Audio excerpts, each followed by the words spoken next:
Okay, सो आज की class में हम लोगों ने कुछ और फीचर्स के बारे में स्टडी करना है। करंट और पोटेंशियल डिफरेंस से रिलेटेड रेजिस्टेंस होगी, रेजिस्टिविटी, कंडक्टेंस, कंडक्टिविटी और ओम लॉ के बारे में कुछ नई चीज़ें हम लोग डिस्कस करेंगे।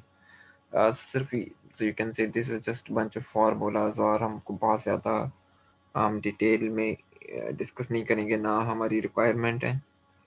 Okay, so let's start with the formal definition of resistance.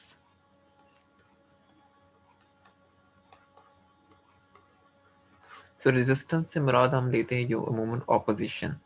Opposition से मुराद होती है चार्जेस अगर किसी वायर में से गुजर रहे हैं तो उनको कितनी ऑपोजिशन मिल रही है, कितनी ज़्यादा रेजिस्टेंस मिल रही है उन्हें, कितना ज़्यादा उन्हें वर्कआउट करना पड़ रहा है। So basically opposition to the flow of charges. और चूँकि फ्लो ऑफ चार्जेस डिपेंड करता है पोटेंशियल पे और करंट पे, सो लिहाजा हम रेजिस्टेंस को डिफाइन करते हैं like the ratio of potential difference and current. यहाँ से अगर इसका यूनिट देखना चाहें तो वोल्टेज का यूनिट वोल्ट है, करंट का एम्पेयर है। So basically volt per ampere, और इसको हम ओहम भी कहते हैं। सो रेजिस्टेंस का यूनिट यूजुअली हमारे पास ओहम होगा, ये ऐसे यूनिट है रेजिस्टेंस का। आमतौर पर और जो रेजिस्टेंस का हमारे पास यूजुअल सिंबल है वो ये लिया जाता है। अभी हम थोड़ी देर तक देखेंगे। अमूमन हम ये अज्यूम करते हैं कि रेजिस्टेंस एक कांस्टेंट पैरामीटर है, लेकिन अब असल में रेजिस्टेंस टेम्परेचर का फंक्शन होता है। सो जब हम लोग ओहम लॉ को डिस्कस कर रहे होंगे फिर हम इस चीज़ को दोबारा देखेंगे। सो ये चीज़ शो करती है कि रेजिस्टेंस एक कांस्टेंट पैरामीटर नहीं है, या इससे नहीं होना चाहिए। कांस्टेंट पैरामीटर जिस तरीके से बार हम लोग इसको डिफाइन कर रहे हैं। सो बाज़ औक़ात हमारी कोशिश ये होती है, जिस तरह हमने पहले भी कुछ टॉपिक्स में डिस्कस किया है, कि हम मेट ऑब्जेक्ट्स को डिस्कस नहीं करते, हम मटेरियल्स को डिस्कस करना चाहते हैं। तो जैसे किसी वायर में से करंट गुज़र रहा है, ये एक ऑब्जेक्ट है, लेकिन वो वायर किस चीज़ की बनी है, ये उसका मटेरियल है। सो हम वायर में इंटरेस्टेड नहीं होंगे, हम डेफ़िनेटली उस मटेरियल की प्रॉपर्टीज़ में इंटरेस्टेड होंगे। सो जिसकी वजह से हमें बाज़ औक़ात बहुत सारी नई क्वांटिटीज़ डिफ़ाइन करनी पड़ती हैं। सो इसी चीज़ को ज़हन में रखते वक़्त हुए हम लोग रेजिस्टेंस के लिए भी एक नई क्वांटिटी डिफ़ाइन करते हैं, जिसे रेजिस्टिविटी कहा जाता है। तो मिसाल के तौर पर आपके पास एक कॉपर की वायर है, आप उसके दोनों एंड्स के ऊपर कोई बैटरी अप्लाई कर दें, उसके अंदर एक इलेक्ट्रिक फील्ड पैदा होगी, और चूँकि चार्जेस फ्लो करेंगे तो कॉरस्पॉन्डिंगली कोई करंट डेंसिटी भी उसमें मौजूद होगी। सो लिहाजा इस इसको ज़हन में रखते हुए एक नई क्वांटिटी हम लोग डिफाइन कर रहे हैं कि rho is equal to E over J. So E basically क्या है? Applied electric field.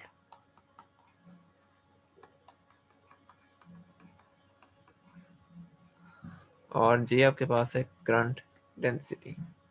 यहाँ पर एक चीज़ ज़हन में रखनी है कि यहाँ पर रो से मुराद डेंसिटी नहीं है, रो से मुराद रेजिस्टिविटी है। सो हम यूजुअली रो से मुराद डेंसिटी लेते हैं, लेकिन यहाँ पर ये सिंबल है आपके पास रेजिस्टिविटी का। सो ये सिर्फ एक इस वक्त हमारे पास एक डेफिनेशन है। अगर हमने रो का यूनिट देखना हो तो फिर ई का यूनिट आपके पास होता है बेसिकली ई बराबर होता है वी ओवर एल के, और जे आपके पास बराबर होता है आई ओवर ए के। और चूँकि आपकी बुक में स्मॉल आई लिखा हुआ था, आप इसको स्मॉल आई भी लिख सकते हैं। सो ये वोल्ट पर मीटर और एम्पेयर पर मीटर स्क्वायर, इसको आप सिंप्लीफाई कर लें तो आपके पास वोल्ट ओवर एम्पेयर बनेगा और मीटर बनेगा। वोल्ट पर एम्पेयर आपके पास ओहम के बराबर होता है, और मीटर एज इट इज आ गया। सो रेजिस्टिविटी का यूनिट ओहम मीटर है। ये मैंने डैश इसलिए लगाई है कहीं आप इससे मुराद ये ना ले लें कि ये ओहम मीटर तो एक इलेक्ट्रिकल डिवाइस है। सो वो इलेक्ट्रिकल डिवाइस और चीज़ है, यहाँ पर ओहम मीटर आपके पास रेजिस्टिविटी का यूनिट है। सो यहाँ से आप इलेक्ट्रिक फील्ड को एक और यूनिट की टर्म्स में डिफाइन कर सकते हैं, रो जे। सो ये दोनों वेक्टर क्वांटिटीज हैं। सो ये आपके पास इलेक्ट्रिक फील्ड का एक नया फार्मूला आ गया जो मटेरियल्स के ऊपर डिपेंड कर रहा है रादर देन ऑब्जेक्ट्स। बाज़ औक़ात हम फिर ये भी कहते हैं, बाज़ औक़ात हम रेजिस्टिविटी की जगह, रेजिस्टिविटी बेसिकली ऑपोजिशन होती है, ऑपोजिशन ऑफ टू चार्जेस पर यूनिट क्यूब। सो बाज़ औक़ात हम ये नहीं देखना चाहते, हम ऑपोजिट टर्म्स में मेजर करना चाहते हैं, मतलब कि कि कितने ज़्यादा चांसेस है कि करंट आगे फ्लो कर रहा होगा। सो बेसिकली हम एक ऑपोजिट क्वांटिटी डिफाइन करते हैं कंडक्टिविटी के टर्म्स में। सो कंडक्टिविटी क्या होगी? Allowance to charges to flow from a unit volume. So वो आपके पास सिंपली सो अगर आप रेजिस्टिविटी का इन्वर्स ले लें, सो रेजिस्टिविटी का इन्वर्स लेंगे वो कंडक्टिविटी मिल जाएगी। कंडक्टिविटी को सिग्मा से डिनोट किया जाता है। सो कॉरेस्पॉन्डिंगली फिर आप इस इक्वेशन को लिख सकते हैं 1/सिग्मा जे, या जे is equal to sigma A. So ये आपके पास अगेन एक और डेफिनेशन है करंट डेंसिटी के लिए। थोड़ी देर तक देखेंगे कि असल में ये डेफिनेशन ओहम लॉ की ज़्यादा मैच्योर डेफिनेशन है। सो यहाँ पर हमें एक चीज़ बलबता क्लियर हो रही है, हम उसको यहीं पर लिख लेते हैं कि जो अहम पॉइंट हमें यहाँ से मिल रहा है वो ये कि हमने जिस बेस पे इनको डिफाइन किया, रेजिस्टेंस जो आपके पास है वो किसी ऑब्जेक्ट की प्रॉपर्टी है और वो बहुत सारे फैक्टर्स के ऊपर डिपेंड करेगी। Is a property of an object, लेकिन रेजिस्टिविटी किसी मटेरियल की प्रॉपर्टी, और ये किसी एक मटेरियल के लिए कांस्टेंट रहती है। रेजिस्टेंस चेंज हो सकती है। सो रेजिस्टिविटी किसी एक मटेरियल के लिए कांस्टेंट रहेगी एक दफ़ा अगर आपने कंडीशन सेट कर दी है। Resistivity is a property of material. Okay, so अब हम रेजिस्टिविटी के लिए एक फेमिलियर फार्मूला ड्राइव करते हैं जिसको आप लोगों ने पहले पढ़ा भी हुआ है। So rho is equal to E over J हमने इनिशियली डिफाइन किया था। ई आपके पास है वी ओवर एल। अब मैं यहाँ पर नेगेटिव का साइन नहीं लगा रहा, यूजली ई को हम लोग इस तरीके से डिफाइन करते हैं। सो लेकिन मैं फिलहाल ये वाला नेगेटिव का साइन अज्यूम नहीं कर रहा। सो एब्सोल्यूट वैल्यूज ले रहे हैं इनकी हम लोग, basically for no reason, for the sake of simplicity, nothing else. So let's suppose कि आपके पास एक वायर है,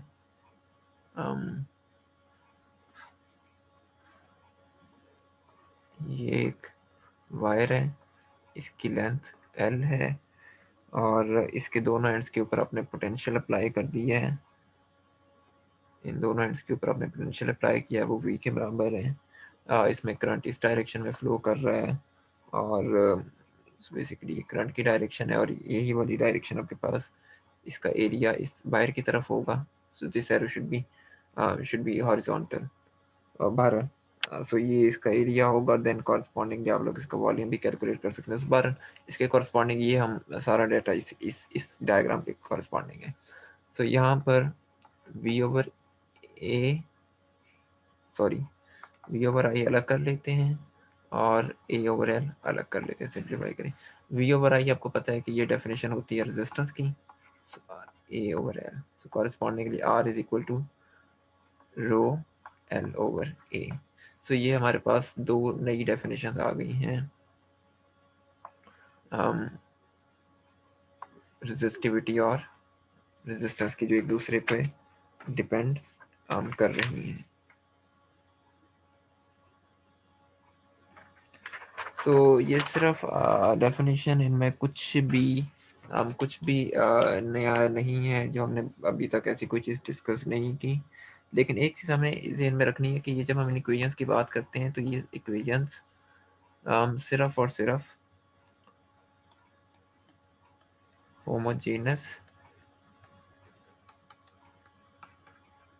आइसोट्रॉपिक कंडक्टर्स पर अप्लाई हो सकती हैं। अब आइसोट्रॉपिक का क्या मतलब होता है? सेम इन ऑल डायरेक्शन, ऐसा कंडक्टर जो तमाम डायरेक्शन में सेम हो। और होमोजेनस बेसिकली इसको ये कहना चाहिए सेम एट ऑल पॉइंट्स, यानी कि अगर आपके पास कोई यूनिफॉर्म और सिमेट्रिक सिस्टम आ रहा है तो वहीं पर ये इक्वेशंस अप्लाई होंगी, वरना नहीं अप्लाई होंगी। सो इन होमोजेनस या एनआइसोट्रॉपिक मटेरियल्स के लिए आप इनको इस्तेमाल नहीं कर सकते। बहरहाल अभी जिस तरह मैंने शुरू में बात की थी कि जो रेजिस्टेंस होती है वो टेम्परेचर का फंक्शन होता है। सो लिहाजा आपको एक ऐसी इक्वेशन चाहिए, अगर रेजिस्टेंस फंक्शन है तो कॉरस्पॉन्डिंगली रेजिस्टिविटी भी टेम्परेचर का फंक्शन होगी। तो आपको कॉरस्पॉन्डिंगली एक रिलेशन बनाना पड़ेगा कि टेम्परेचर के लिहाज से किसी सिस्टम की रेजिस्टिविटी या रेजिस्टेंस को कैसे मेजर किया जा सकता है। इसके लिए हम फार्मूला मैं सिर्फ लिख रहा हूँ, इसकी डेरिवेशन हमारे सिलेबस का हिस्सा नहीं है। सो ये एक फार्मूला है जो हम लोग यूज़ करते हैं टेम्परेचर के लिहाज से रेजिस्टिविटी मेजर करने के लिए। इसमें आपके पास जो डाटा गिवन है, सो ये रो नोड आपके पास रेजिस्टिविटी होगी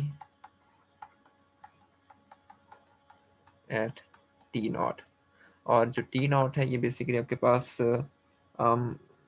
ये आपके पास कोई रेफरेंस टेम्परेचर है।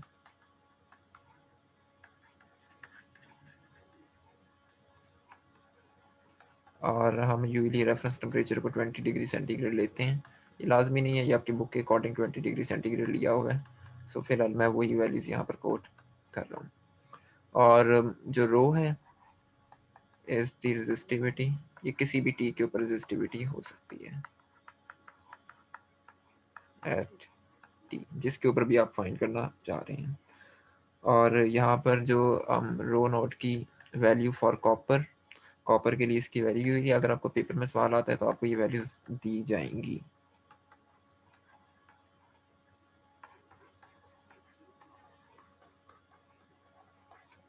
अच्छा, यहाँ पर अल्फा आपके पास क्या चीज़ है? अल्फा को यूजली टेम्परेचर कॉफिशिएंट कहा जाता है।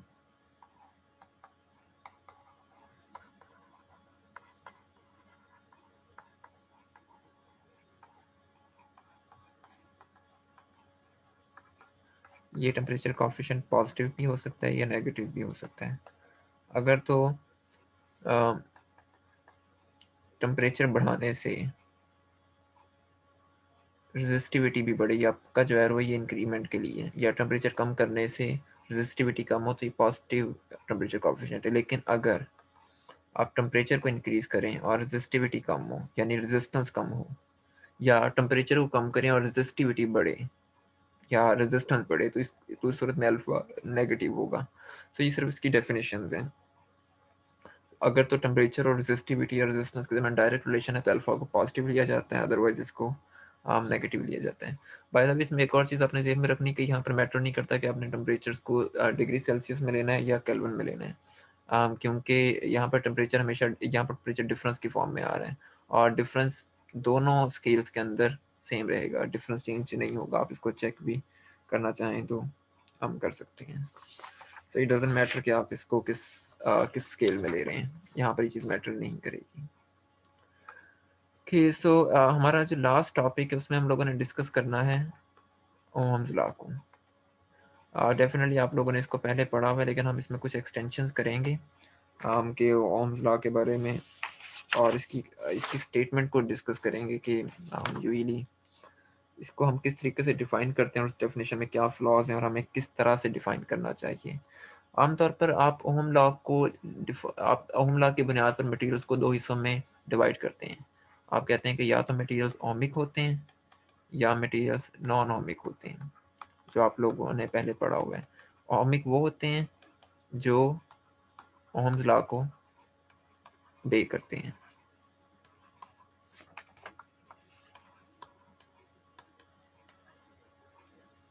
नॉन ओमिक वो होते हैं जो ओम लॉ को ओबे नहीं करते। मसलन इनकी कुछ इम्पोर्टेंट मिसालें,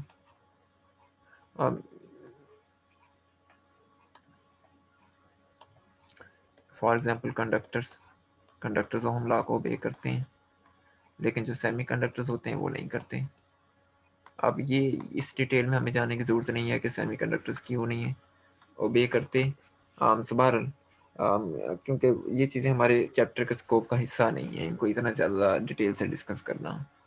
असल में अब पहले अब हमला हम यूजली डिफाइन किस तरीके से करते हैं? हम हमला को डिफाइन करते हैं कि अगर आपके पास करंट बढ़ने से वोल्टेज बढ़े, या अगर आपके पास पोटेंशियल डिफरेंस और करंट के दरमियान एक डायरेक्ट रिलेशनशिप हो या लीनियर रिलेशनशिप हो, इसका मतलब ये लीनियर से मुराद है कि इसकी पावर 1 आ रही है आई की, सो ये एक लीनियर रिलेशन होगा। सो आपके पास अगर यहाँ पर आई है और यहाँ पर आ, आप वी ले लें, तो आपके पास एक ये स्लोप आनी चाहिए। इसकी जो स्लोप होगी इसके एंगल 45 डिग्री का होगा और इसकी जो स्लोप होगी वो बेसिकली 1 के बराबर होगी। सो इस तरह के मटेरियल जो लीनियर स्लोप शो करते हैं इनको हम कहते हैं ओमिक मटेरियल्स। लेकिन जिस तरह सेमीकंडक्टर्स के केस में ये स्लोप इस तरीके से आती है, एक्सपोनेंशियल हो सकती है, लीनियर ना हो। बस सवाल सिर्फ जो इसके बाद का मतलब ये है कि लीनियर ना हो तो वो मटेरियल्स हमला को भी नहीं करेंगे। और यहाँ पर जो हम एज्यूम करते हैं कि जो प्रोपोर्शनैलिटी कांस्टेंट है वो आर के बराबर है। ये एक तरीका होता है इसमें डिफाइन करने का ओम लॉ को। लेकिन अब इस डेफिनेशन में एक दो चीज़ें हैं जिन पे हमें गौर करने की ज़रूरत है। सबसे पहले तो हमने ये बात कही है कि ओम लॉ बेसिकली हम इस तरीके से डिफाइन कर रहे हैं कि ओम लॉ में पोटेंशियल डिफरेंस और करंट के दरमियान एक डायरेक्ट रिलेशनशिप होता है। लेकिन अभी जैसे हमने यहाँ पर देखा है कि ये असर्शन हर जगह पर वैलिड नहीं है। ये कंडक्टर्स के लिए वैलिड है लेकिन ये सेमीकंडक्टर्स के लिए वैलिड नहीं है। बेसिकली इसको ये लॉ नहीं कहला सकती, ये कोई ये लॉ नहीं कहला सकती क्योंकि ये हर जगह पर वैलिड नहीं है। इसको हम एक तो लॉ सिर्फ हिस्टोरिकल रीजंस की वजह से कह रहे हैं, वरना टेक्निकली ये लॉ की क्वालिटीज के ऊपर पूरा नहीं उतरती। क्योंकि इसमें एक मसला ये है कि यहाँ तो हम एज्यूम कर सकते हैं यहाँ पर कि resistance is not a function of time temperature, लेकिन यहाँ पर असल में रेजिस्टेंस टेम्परेचर का फंक्शन होती है, जिसकी वजह से स्लोप लीनियर नहीं आती। जैसे आप यहाँ पर भी देख सकते हैं इस इक्वेशन में भी। कॉरस्पॉन्डिंगली मैं इस इक्वेशन को आर के लिए भी लिख सकता हूँ।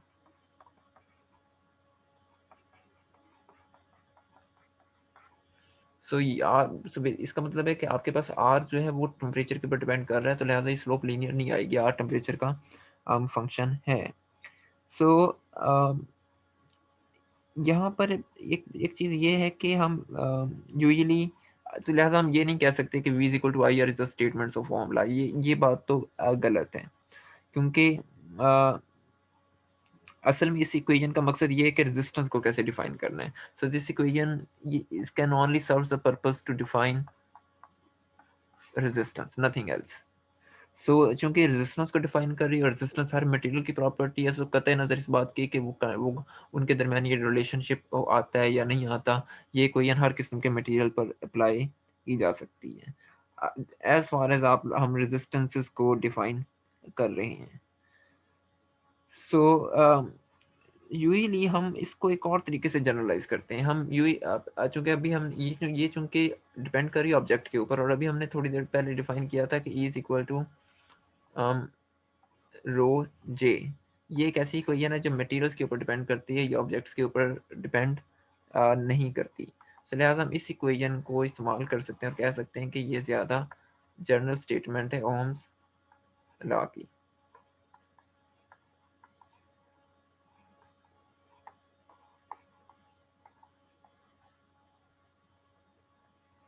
आप कह सकते हैं कि conducting material obeys Ohm's law when the resistivity of the material is independent of the magnitude and polarity of the applied electric field। आपके पास जो रो का फैक्टर है वो ई के इंडिपेंडेंट होना चाहिए, इसी सूरत में वो कांस्टेंट होगी। अगर तो रो ई पे डिपेंड करेगी या रो टी के ऊपर डिपेंड करेगी, आपके पास अगेन ये कांस्टेंट पैरामीटर नहीं होगा। आपको एक ऐसी क्वांटिटी चाहिए जो मुकम्मल तौर पर इंडिपेंडेंट रहे। और जब हम बात करते हैं होमोजेनस मटेरियल्स की, तो वहाँ पर ये क्वांटिटीज कांस्टेंट रहती हैं, अनलेस अनलेस कि आपके पास इलेक्ट्रिक फील्ड बहुत ज़्यादा स्ट्रांग ना हो। अगर इलेक्ट्रिक फील्ड में थोड़ी बहुत तब्दीली आ रही है तो वो बहुत ज़्यादा फर्क नहीं डालती कैलकुलेशंस पे।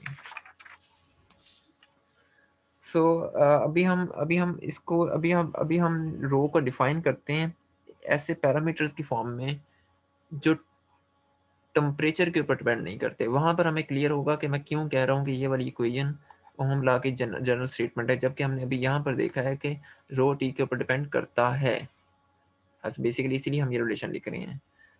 रो is the resistivity at T naught, या rho is the resistivity at T. लेकिन अभी हम इसके एक फॉर्म डेवलप करते हैं और फिर देखते हैं कि ये स्टेटमेंट हमारी कहाँ तक ठीक है, क्या वाकई ये ओहम लॉ की स्टेटमेंट है या नहीं। सो बेसिकली इस चीज़ को कहा जाता है macroscopic view of Ohm's law.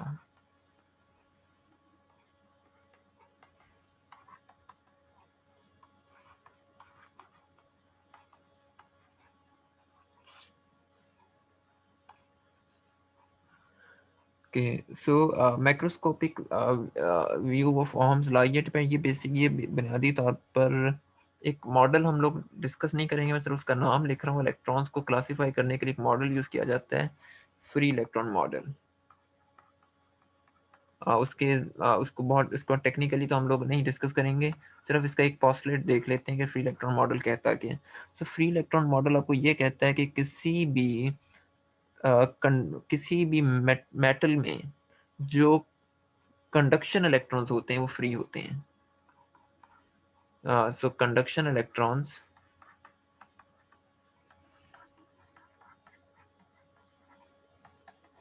In a metal are free, bound electrons नहीं होते।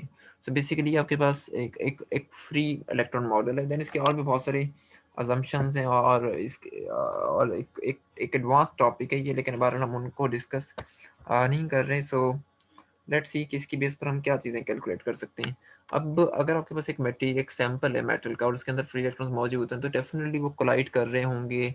आपने ऊपर से इलेक्ट्रिक फील्ड भी अप्लाई की हुई है, तो उनके अंदर कोई ना कोई एक्सेलरेशन भी होगा। उस एक्सेलरेशन को आप डिफाइन कर सकते हैं simple Newton second of motion से, एफ ओवर एम। और चूंकि आपने इलेक्ट्रिक फील्ड अप्लाई की हुई है, तो आपको ये पता है कि इस सूरत में एफ बराबर होगा ई के, जिस तरीके से हम डिफाइन करते हैं इलेक्ट्रिक फील्ड को।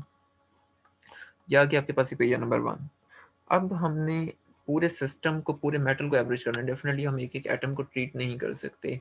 हम नहीं एक एक इलेक्ट्रॉन की वेलोसिटी को, उसके टेम्परेचर को, उसके एक्सेलरेशन को डील नहीं कर सकते। तो लिहाजा हमें, और ना ही हम एक एक कोलिजन को ऑब्जर्व कर सकते हैं। वहाँ तो एक सेकंड में billions of trillions of collision हो रही होती हैं। सो लिहाजा हम अब इनको जनरलाइज करते हैं। जनरलाइज करने के लिए, जनरलाइज किस तरीके से करेंगे, उसके लिए हम कुछ पैरामीटर्स डिफाइन करेंगे और उनको एवरेज पैरामीटर्स कहेंगे। और वो पैरामीटर्स हम लोग बाकायदा कैलकुलेट भी कर सकते हैं, लेकिन फिलहाल वो हमारा अगेन हमारे टॉपिक स्कोप का हिस्सा नहीं है। मैं सिर्फ उनको डिफाइन ही करूँगा। पहली बात ये है कि जब आपने इलेक्ट्रिक फील्ड अप्लाई कर दी है, तो उनमें कोई ना कोई ड्रिफ्ट स्पीड तो पैदा होगी इलेक्ट्रॉन्स की। आपके पास इलेक्ट्रॉन्स की जो ड्रिफ्ट स्पीड होगी वो किसके बराबर होनी चाहिए?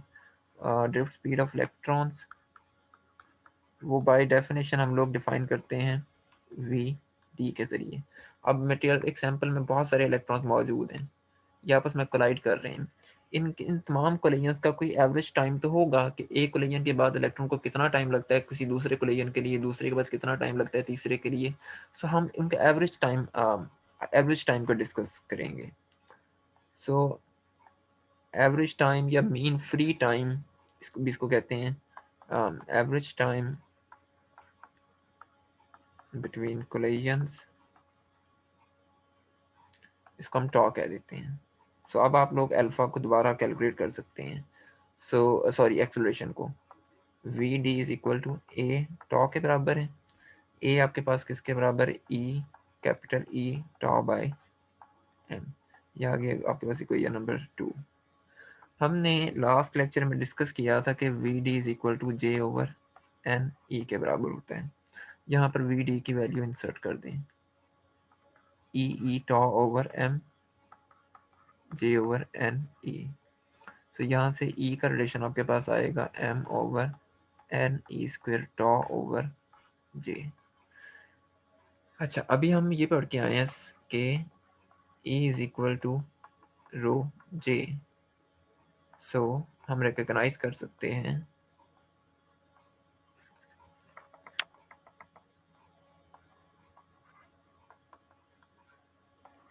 रो to be equals to M over N E square टॉ।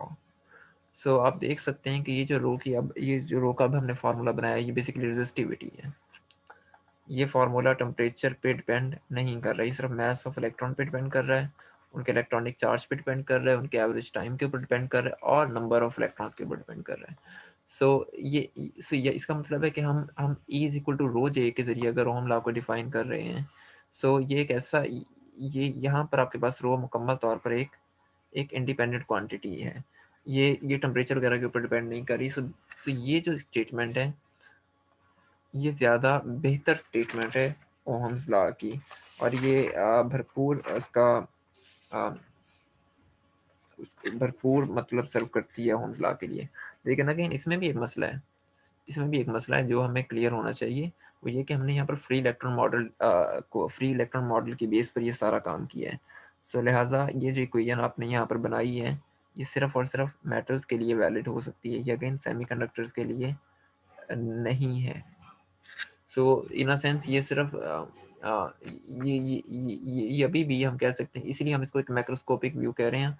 हम इसको हम इसमें इलेक्ट्रिक फील्ड की स्ट्रेंथ को कंसीडर नहीं करें। अगर आपकी इलेक्ट्रिक फील्ड की स्ट्रेंथ बहुत ज़्यादा होगी तो डेफिनेटली यहाँ पर आपको कुछ और पैरामीटर्स भी इंट्रोड्यूस करवाने पड़ेंगे। सो अब इसलिए हम ये कह सकते हैं कि बहरहाल ये मेटल्स के लिए कोई इनवैलिड है, लेकिन अगेन सेमीकंडक्टर्स के लिए नहीं है। लेकिन इसके ज़रिए हम रेजिस्टिविटी कैलकुलेट कर सकते हैं अगर इलेक्ट्रिक फील्ड के अंदर बहुत ज़्यादा तब्दीलियाँ ना आ रही हों या वो बहुत ज़्यादा स्ट्रॉन्ग ना हो। So that's it from this lecture.